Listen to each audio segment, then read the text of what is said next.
10월 30일 새벽 기도회를 시작하겠습니다.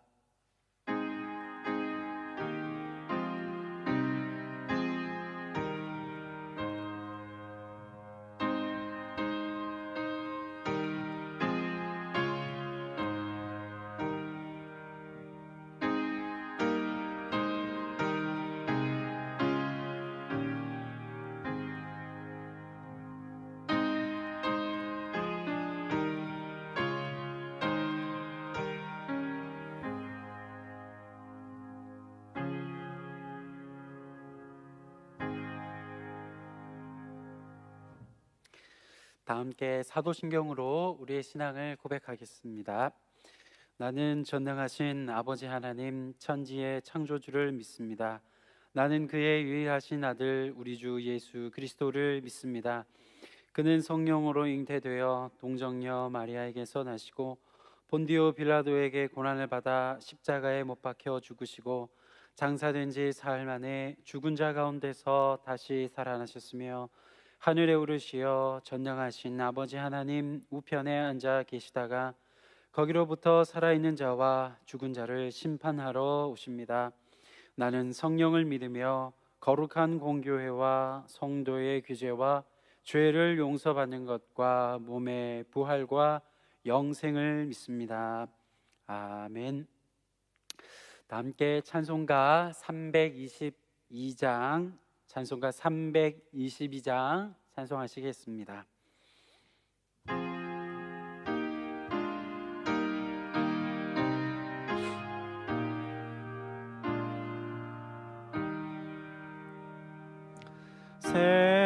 세상에 헛된 신을 버리고 하나님 이름 높여 기리세 온 천하 백성 모두 나와서 다 같이 하나님만 섬기세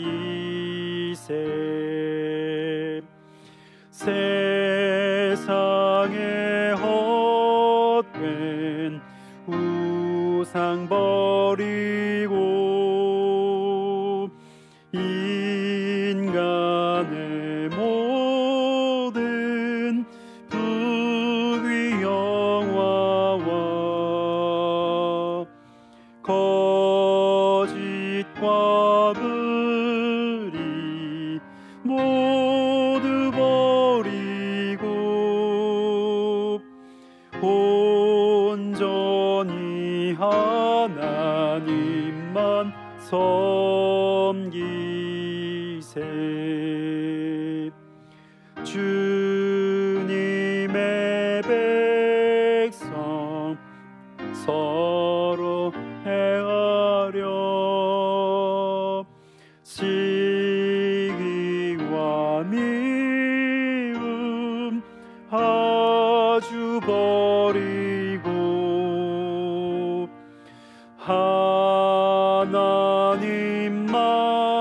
하나님만을 홀로 섬기는 천국을 어서 이루어 주소서.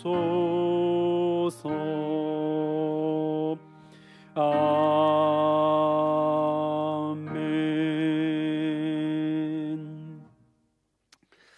오늘 이 새벽 하나님께서 우리에게 주시는 말씀은 구약성경 예레미야 52장 12절에서 23절까지의 말씀입니다. 제가 가진 구약성경 1140쪽에 있습니다. 구약성경 예레미야 52장 12절부터 23절까지 말씀을 봉독해 드리겠습니다. 바벨론의 느부갓네살 왕의 19째 해 5째 달 10째 날에 바벨론 왕의 어전사령관 느부사라단이 예루살렘에 이르러 여호와의 성전과 왕궁을 불사르고 예루살렘의 모든 집과 고관들의 집까지 불살랐으며 사령관을 따르는 갈대아 사람의 모든 군대가 예루살렘 사면 성벽을 헐었더라. 사령관 느부사라단이 백성 중 가난한 자와 성중에 남아있는 백성과 바벨론 왕에게 항복한 자와 무리의 남은 자를 사로잡아 갔고 가난한 백성은 남겨두어 포도원을 관리하는 자와 농부가 되게 하였더라. 갈대아 사람은 또 여호와의 성전의 두 놋기둥과 받침들과 여호와의 성전의 놋 대야를 깨뜨려 그 놋을 바벨론으로 가져갔고 가마들과 부삽들과 부집게들과 주발들과 숟가락들과 섬길 때에 쓰는 모든 놋그릇을 다 가져갔고 사령관은 잔들과 화로들과 주발들과 솥들과 촛대들과 숟가락들과 바리들 곧 금으로 만든 물건의 금과 은으로 만든 물건의 은을 가져갔더라. 솔로몬 왕이 여호와의 성전을 위하여 만든 두 기둥과 한 바다와 그 받침 아래에 있는 12놋소 곧 이 모든 기구의 놋 무게는 헤아릴 수 없었더라. 그 기둥은 한 기둥의 높이가 18규빗이요 그 둘레는 12규빗이며 그 속이 비었고 그 두께는 네 손가락 두께이며 기둥 위에 놋머리가 있어 그 높이가 5규빗이요 머리 사면으로 돌아가며 꾸민 망사와 석류가 다 놋이며 또 다른 기둥에도 이런 모든 것과 석류가 있었더라. 그 사면에 있는 석류는 96개요 그 기둥에 둘린 그물 위에 있는 석류는 또 합 200개이었더라. 아멘. 기도하겠습니다. 거룩하신 하나님 아버지, 참 좋으신 하나님 아버지, 감사를 드립니다. 하나님의 자녀로 저희들을 부르시고 또 오늘도 저희들을 일깨우시며 하나님께 말씀과 또 기도로 가까이 나아갈 수 있게 하여 주시니 감사를 드립니다. 하나님 아버지, 우리의 모든 그 삶이 하나님이 원하시고 또 하나님이 바라시는 삶의 모습이 되기를 간절히 소망하오니 주님, 저희들을 이끌어 주시옵소서. 저희들의 삶과 또 저희들의 행실과 또 저희들의 모든 일상을 주님께서 기억하여 주시고 또 긍휼히 여겨 주셔서 하나님께 붙들림 받고 또 하나님과 동행할 수 있는 그러한 삶이 되게 하여 주시옵소서. 하나님, 이 새벽 주님의 말씀을 또 상고합니다. 주님께서 저희 모두에게 말씀하여 주실 때에 그 말씀으로 저희들 또한 하루를 살고 또 우리가 살아갈 그러한 삶의 그 기준이 되어질 수 있는 그러한 말씀이 되게 하여 주시옵소서. 감사드리며 예수님의 이름으로 기도드립니다. 아멘.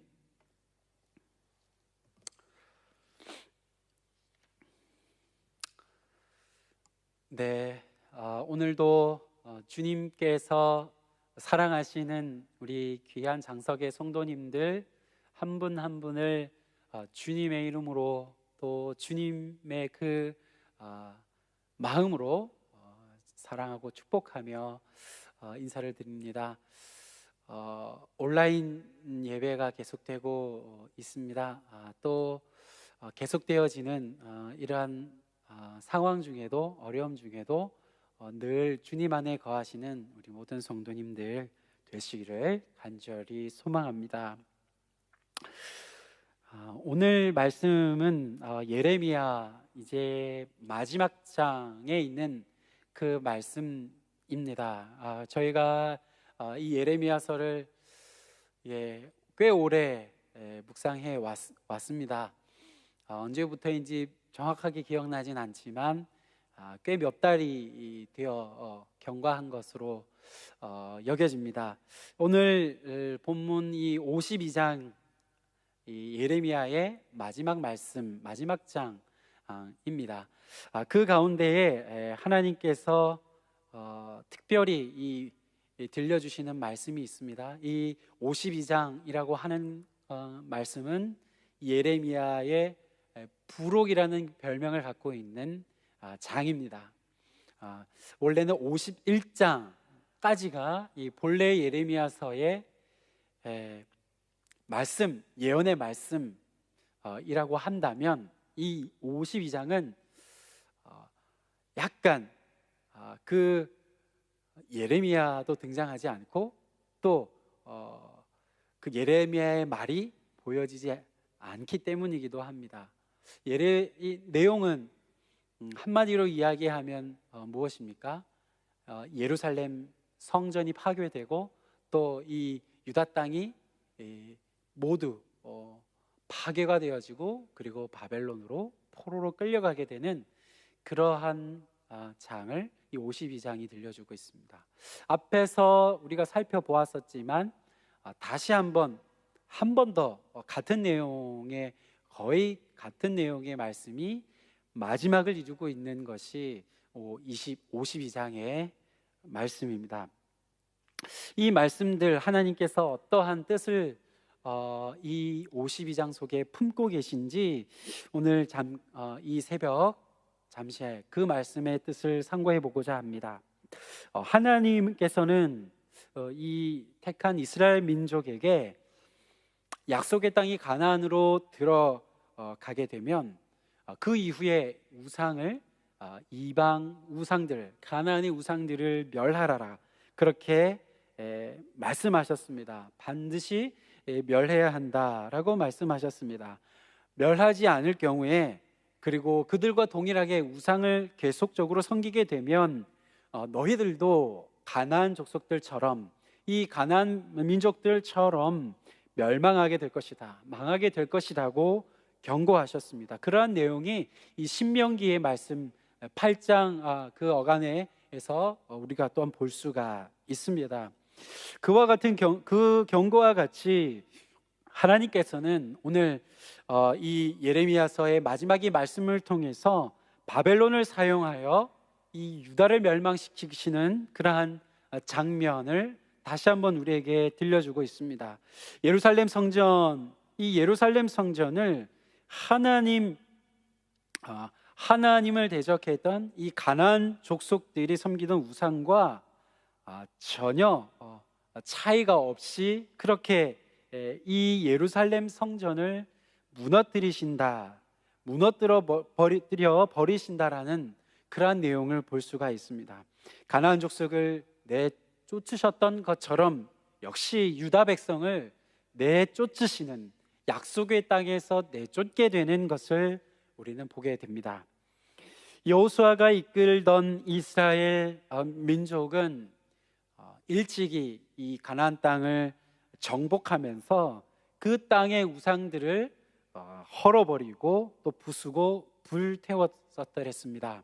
그런데 하나님은 이제 오늘 본문 이 마지막 예루살렘 성전이 파괴되어 가는 이 말씀 가운데 이 장면에서 바벨론의 느부갓네살과 또 그 사령관 느부사라단을 이용하여서 예루살렘의 성전과 또 왕궁 그리고 모든 고관들과 모든 그 예루살렘에 있는 집들을 불사르신다 말씀합니다.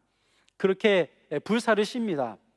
예루살렘 또 뿐만 아니라 예루살렘의 성벽들까지, 그 외곽에 있던 성벽까지 파괴해 버리시는 것을 말씀은 기록하고 있습니다. 유다의 지도자들, 그들은 어떻게 됩니까? 모두 약속의 땅에서 쫓겨나 버리게 되죠. 그래서 바벨론의 포로가 되었습니다. 예루살렘에 남아있는 것은 그 남겨진 건물 더미들과 그리고 남아있는 일부의 사람들 누구입니까? 이 포도원 지기와 농부만이 남게 되었다라고 오늘 말씀은 기록하고 있습니다. 그 땅 위에 세워진 것이라고는 하나도 남겨진 것이 없고, 그 땅은 이제 자연 상태와 다름없는 그런 형편에 처해지게 되었습니다.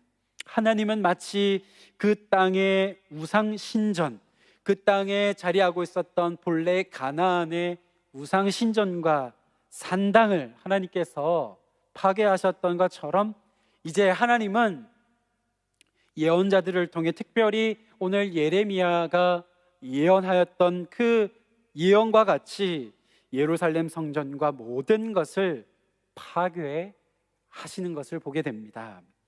이유가 무엇이었을까요? 왜 하나님은 이처럼 예루살렘과 이 모든 것들을 파괴하게 하셨던 것인가 하는 것입니다. 그 이유는, 그 대답은 이렇습니다. 하나님의 말씀이 무시되어 버렸고, 또 예언자가 고난을 당하고 배척을 당한, 성전에서 쫓김을 당하는 그러한 이 예루살렘 성전은 더 이상의 하나님의 집이, 하나님의 거룩한 집일 수 없기 때문이었습니다. 예루살렘 성전은 이방의 다른 이방 종교의 신전과 다를 바가 없는 그러한 형편의 그러한 상황이 되어버린 것입니다. 우리 예수님께서도 예루살렘 성전을 두고서 그 실상에 대해서 폭로하고 그리고 일침을 가하셨습니다. 뭐라고 말씀하셨습니까?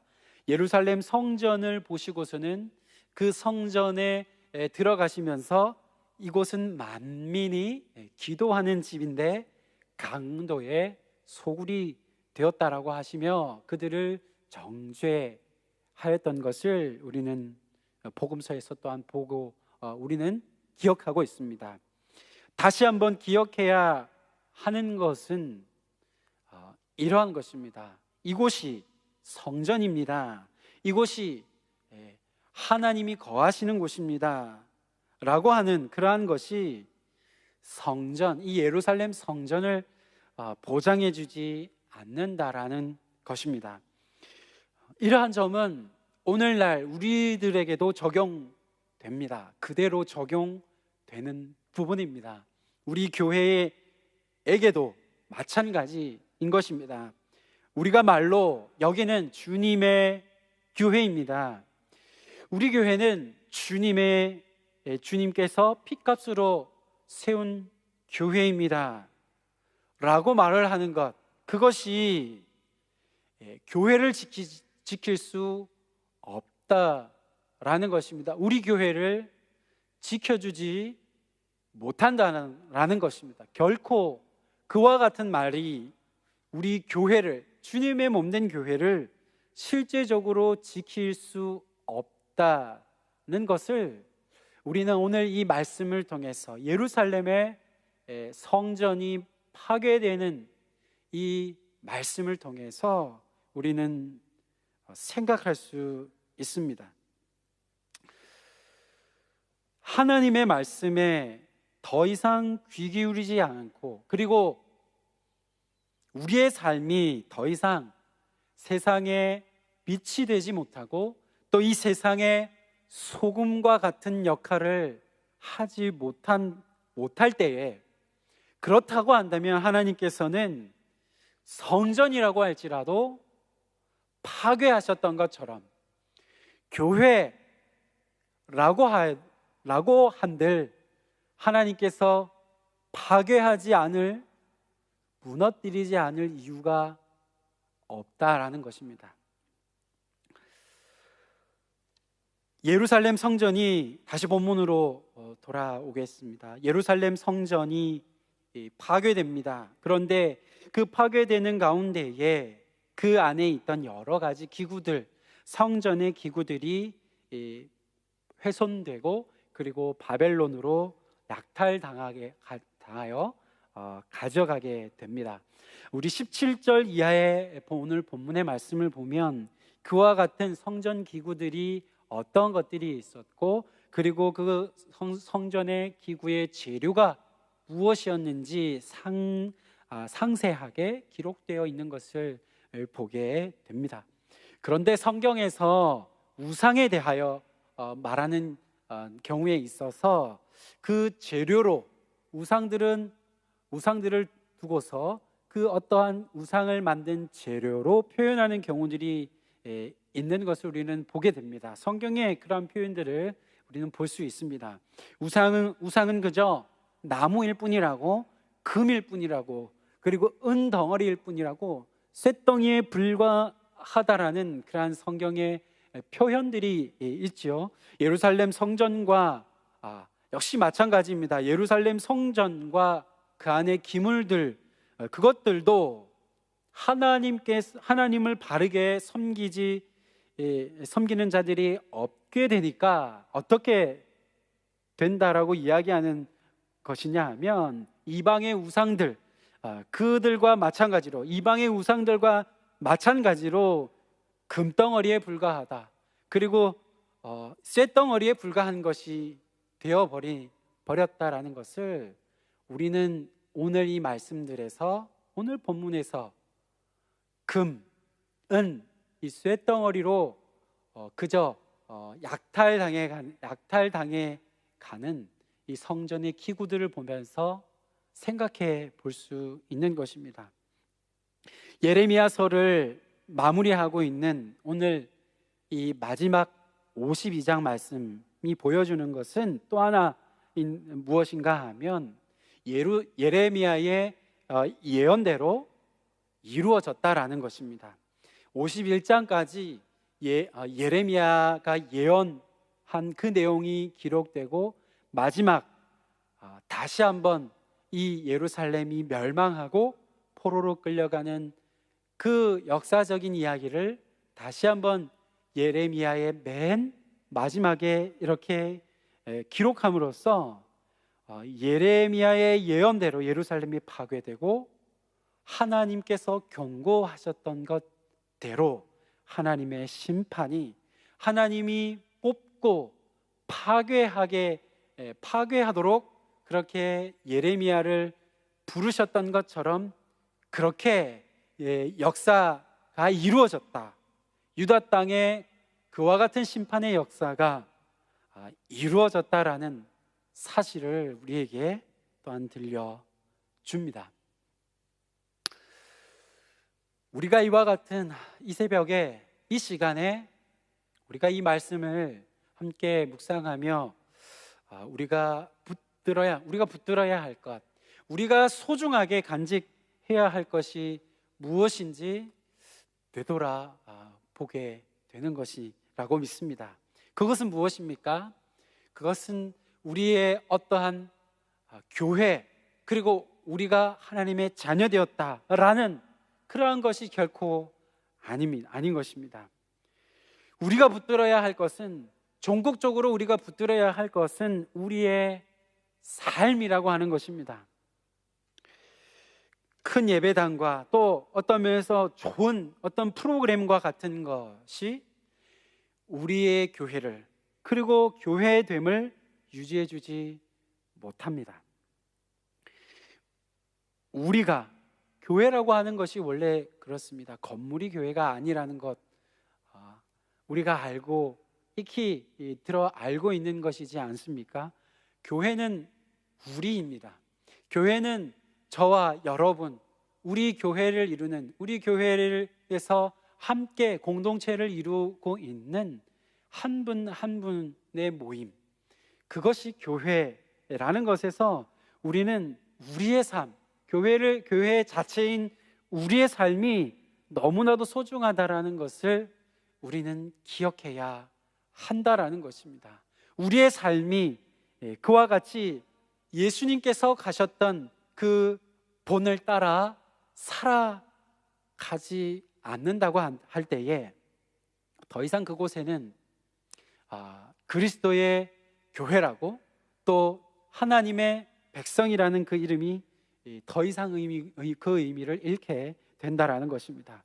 우리가 주님의 길을 본받고 또 주님의 길을 뒤따라 갈 때에 바로 그곳이, 바로 그 모임이, 그 성도들이 있는 그곳이 바로 교회가, 참다운 교회가 되고 주님의 영광이, 또 주님의 임재가 가득하게 되는 주의 몸된 교회가 된다는 사실을 우리는 잊지 말아야 할 것입니다. 우리의 존재의 이유는 그것입니다. 우리의 삶이 이 세상에 빛과 소금의 역할을 감당하고 있느냐 하지 못하느냐에 달려 있다라는 것을 우리는 기억해야 할 것입니다.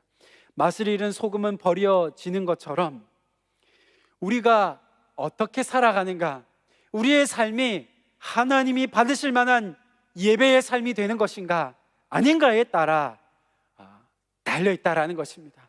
그것이 우리가 붙들어야 할 가장 귀한 것이라고 하는 것을 오늘 말씀을 통해 우리는 묵상해 보게 됩니다. 상고해 보게 되는 것입니다. 그런 면에서 우리의 삶이라고 하는 것, 우리의 일상의 삶이라고 하는 것은 선택 과목이지 않습니다.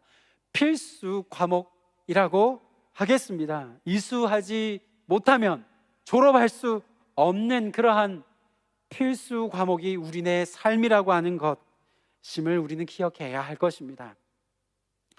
폭력이, 그리고 불의가 가득한 이 세상 가운데에서 하나님이 바라시고 원하시는 삶을 살아가시는 우리 모두가 되기를 바랍니다.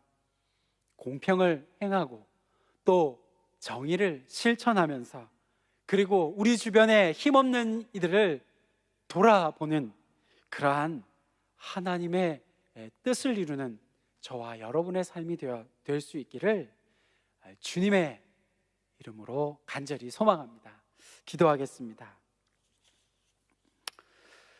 하나님 아버지, 그렇습니다. 주님, 우리에게 주목하시는 그 주님의 바람은, 그 주님의 기준이 있다면 그것은 우리의 삶이라는 것을 다시 한번 예레미야의 이 마지막 장을 상고하며 다시금 되돌아봅니다. 주님, 우리의 삶이, 주님, 우리들의 삶의 모습이, 그리고 우리 교회의, 우리 그리스도인 된 우리들의 모습이 그와 같은 주님의 뜻을 온전히 반영하고 있는지, 주님의 뜻을 준행하는 그러한 삶을 살고 있는지 이 시간 다시 한번 우리에게 다시 한번 우리를 자문하게 합니다. 주님, 우리 안에 공평과 또 아버지 하나님 정의를 행하는 일들이 온전하게 회복되게 하여 주시기를 원합니다. 폭력이 난무하고 또 가난한 이들, 힘없는 이들이 무참하게 짓밟히는 오늘의 이 땅 가운데에서 주님, 우리가 그러한 이 세상을 그저 분별 없이 따라가는 것이 아니라 하나님께서 우리에게 분별하라 말씀하시며 그렇게 하나님의 뜻을 따라 거룩한 모습으로 우리의 삶을 드리기를 원합니다. 주여, 간절히 바라옵나니 우리의 모든 성도들, 이 시간 하나님 앞에 드려지는 온 성도들, 우리 장석의 모든 성도님들의 삶을 주님께서 기억하여 주시고 함께하여 주시고 긍휼히 여겨 주시는 줄 믿습니다. 주님 말씀으로 다시금 우리가 붙들어야 할 그 우리의 삶을 다시금 점검하며 되돌아보며 그렇게 하나님의 임재가 가득한 삶이 될 수 있도록 주여 역사하여 주시옵소서. 하나님, 우리들을 통하여 이 세상이 다시금 거룩하여지고 보다 더 살기 좋은 세상이 되고 또 어둠과 모든 더러움들이 깨끗하게 변화되어져 가는 그러한 주님의 몸된 교회로서 그리스도인으로 살게 하여 주시옵소서. 오늘 하루의 삶도 주님 힘들고 어렵지만 주님의 그와 같은 말씀을 다시 한번 기억하면서 믿음으로 걸어가는 우리의 삶이 되게 인도하여 주시옵소서. 감사드리며 예수 그리스도의 이름으로 기도하옵나이다. 아멘.